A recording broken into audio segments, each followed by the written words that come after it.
Well, the focus of the world now clearly on Israel after Iran launched a barrage of missiles at Israel last night.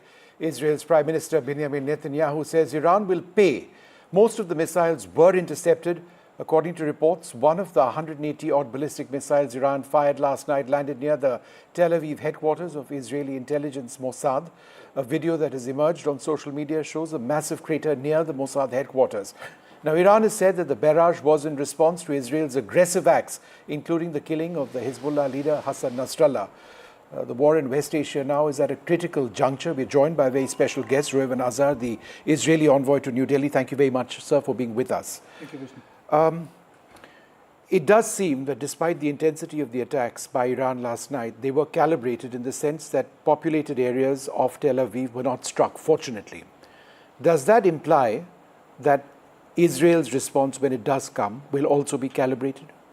I wouldn't imply that, Vishnu, and that's the result of the attack. By the way, it wasn't just a barrage of missiles; it's a barrage of 181 ballistic missiles, with each one with a payload between 700 to 1,000 kilograms that is capable of destroying an entire building. Okay, this is unprecedented in the history of warfare. Fortunately, because of the fact that we have the best defense system in the world, we have managed to thwart it, and the only missiles that have actually hit were the ones that hit in open areas, because usually we do not target those, okay? So this is a very serious situation, and this is not the first time this is coming from Iran. Now, the Iranians, well, actually, it's not the Iranian people. We don't have nothing against them. It's this regime, this radical regime, has been trying every possible way to destroy the state of Israel. They have stated publicly that they want to destroy the state of Israel. They've been financing for the last 30 years all these terrorist groups with billions and billions of dollars on the account of their own, taking this money from their own people. And they are failing.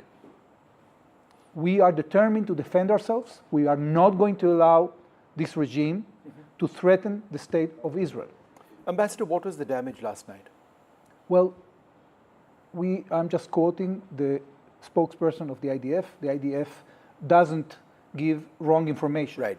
The right information is that, fortunately, we haven't seen damage out of this barrage because we have defended ourselves against it. Unfortunately, there was a tragic loss of life of a Palestinian from a Gaza origin that has been hit by a missile in the Jericho area, and he lost his life, unfortunately. He was murdered by this missile. Besides that, we didn't see any major damage caused. Ambassador, in terms of retaliation against Iran when it does come, because Israel has already said that you will retaliate, does that potentially include strikes on nuclear facilities in Iran, which may be coming up, or oil facilities in Iran? Does it include the entire range of targets? Well, I'm not going to enter into operational terms because this is not my line of business. We have a challenge here, Vishnu, because this kind of radical people cannot be easily deterred. And we've seen that. We've seen that when Hamas atrociously attacked us on the 7th of October, they didn't care about their own population. When Nasrallah decided on the 8th of October to attack Israel, and has been attacking Israel for the last 11 months, we saw that he doesn't care about the Lebanese people. So we have a challenge here, and we have to give serious blows to these people to understand that their own life is in danger. And Ambassador, what exactly does that mean? The reason I ask is, just I think 2 days back, Prime Minister Netanyahu said, and I quote, Iran will become free a lot sooner than people think. To those of us who are observers of what's happening, that seems to imply regime change. Is that correct, my assessment? I think the people are mixing two separate things. Israel will do only what is essential for its security. We are putting our lives on the line. The lives of our soldiers are on the line. We are not in the business of imposing political realities in other countries. What the Prime Minister said is that he knows very well how empty the Iranian regime shell is. We know from the past that people have revolted against these oppressive regimes. And we hope that this will happen again in Iran, because the people of Iran deserve it. So you believe that conditions on the ground in Iran are such that there may be I use the word regime change, you may not want to agree with those words, but a change of the leadership sooner than later, This is not something, which may not be linked to Israel at all. This is not something that is going to come from outside. This is not something that Israel is going to be engaged with. We are going to be engaged only with the security interests of our people. And the Prime Minister was very clear about that. The fact that he is exchanging messages directly with the people of Iran is in order to tell them that Iran is not the enemy of Israel, that the Persian people and the Persian civilization is an old civilization that had actually amazing contacts with the people of Israel from almost more than 2,000 years ago. Yeah. So we want to restore this kind of connection. And that's why the Prime Minister was talking about the situation in Iran, because he wants to engage with the Iranian people, not with the regime. The regime wants to destroy us. They're not interested in talking to us. Ambassador, let's take a look at the situation in Lebanon, because in a sense the Prime Minister's message was similar, that your concerns are not with the people of Lebanon at all, it's with Hezbollah. The top leadership of Hezbollah has been eliminated right now.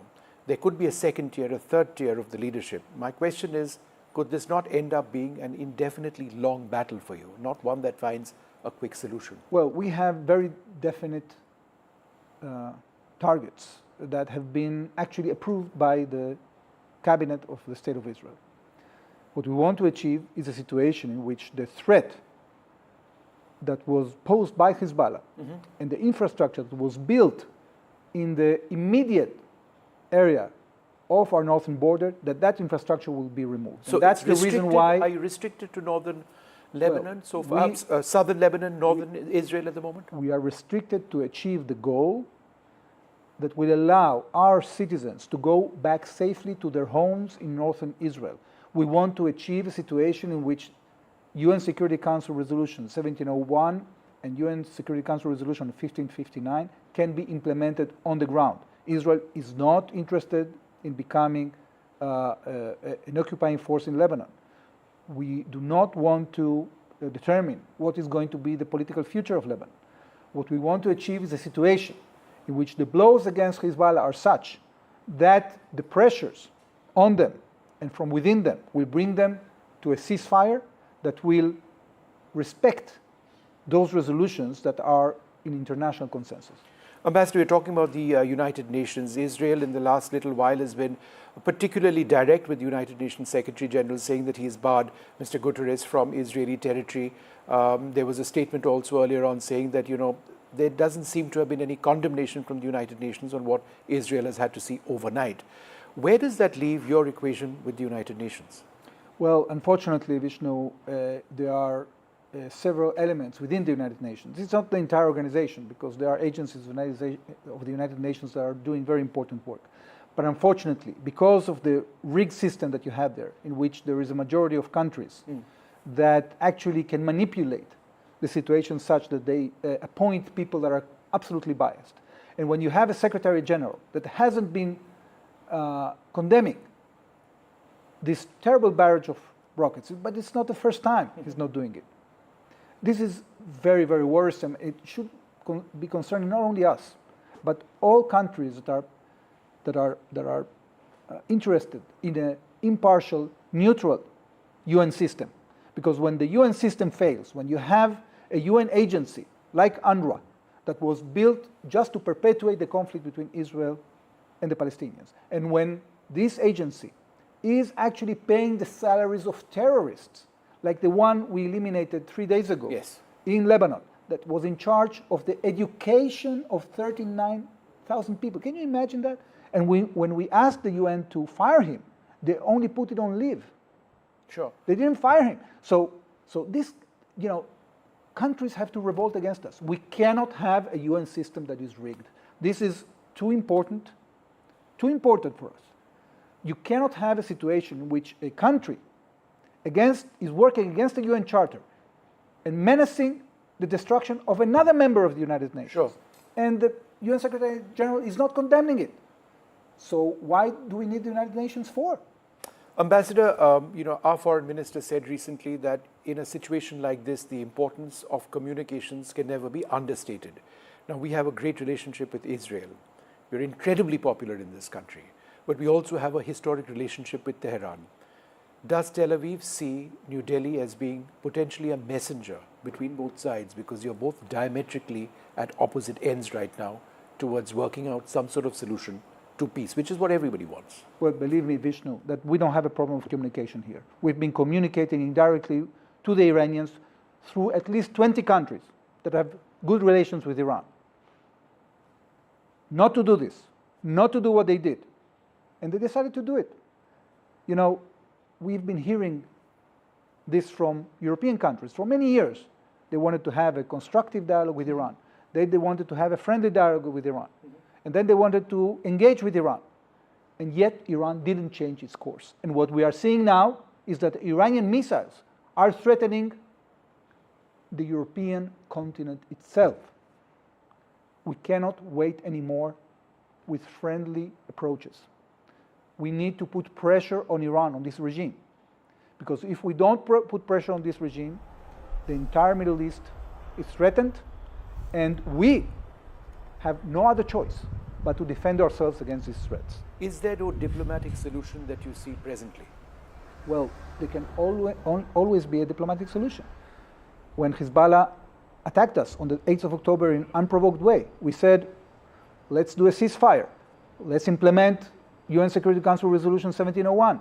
The United States tried to help us. Yes. The French tried to help us. It didn't work. Sometimes, in order to deter aggressors, you have to show strength. Diplomacy can work, always, when it is leaning on foundations that are credible, that the other side will say, okay, I want to engage diplomatically because I have an interest, because, okay, but these people are different. They don't want to engage in diplomacy. So, Ambassador, at this juncture, you don't see India having a potential role? Well, it's up to India to decide. You know, we are not assigning roles to countries. We are benefiting immensely from the friendship of India. We are grateful for the fact that India supported Israel's right to self-defense, that India condemned the atrocious attacks of the 7th of October. We appreciated the telephone call that Prime Minister Modi had with Prime Minister Netanyahu only 2 days ago. And India has an immense role to play on international stage in general, and the Middle East in particular. After this war ends, we will continue building the bridges. We will continue building the Middle East as a corridor of stability that connects Asia and Europe, together with our partners. Yes. And India is a part of it, is an initiator of it, is a source of it. And therefore, I bless the role of India in this. Ambassador, you're talking of that economic corridor, right? The one that goes through the Middle East and ends up in Haifa. That has incredible potential, but sadly it's potential which has been put aside for the moment because of the war. But is that what you're referring to? Of course, because, you know, people are talking about different geopolitical ideas. You know, many countries have different ideas. The question is, what is the foundation of each idea? And you can assess, as an experienced follower of international politics, you can assess yourself when an idea is connected to reality and when it is disconnected from reality. I think this idea is very much connected to reality. And you know what is the proof?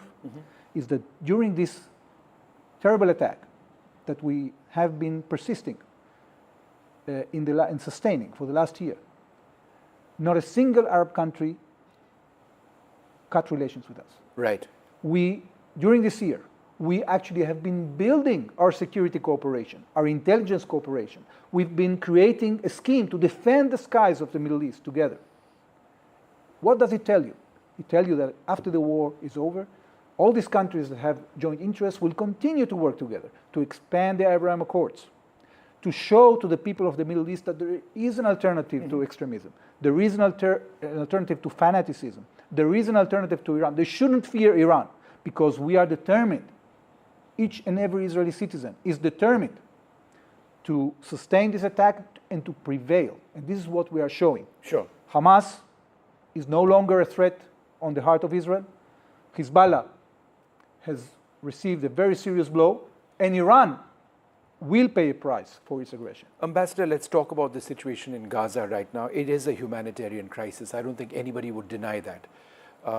What is the way out now as the world moves towards reconstruction, assistance, rebuilding, all of that in Gaza? Do you see that happening in a finite period of time? Yeah, so there's the hostage crisis as well. Right. So first of all, we have to bring our hostages back home.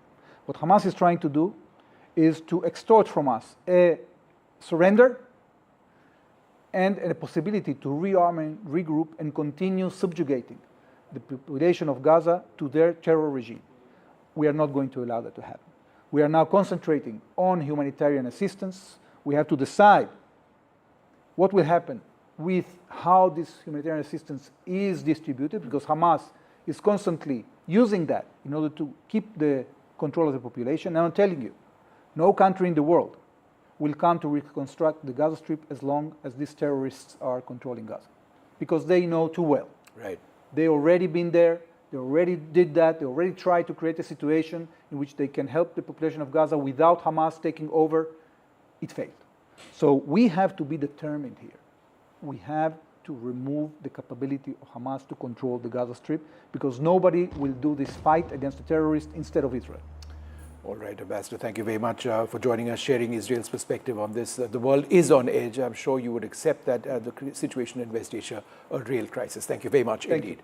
Thank you. Well, we're going to take a short break at this stage and continue to track this story very, very closely indeed. Israel says that an attack on Iran is imminent. When will that take place? What are the dimensions of that? We'll have to wait and see.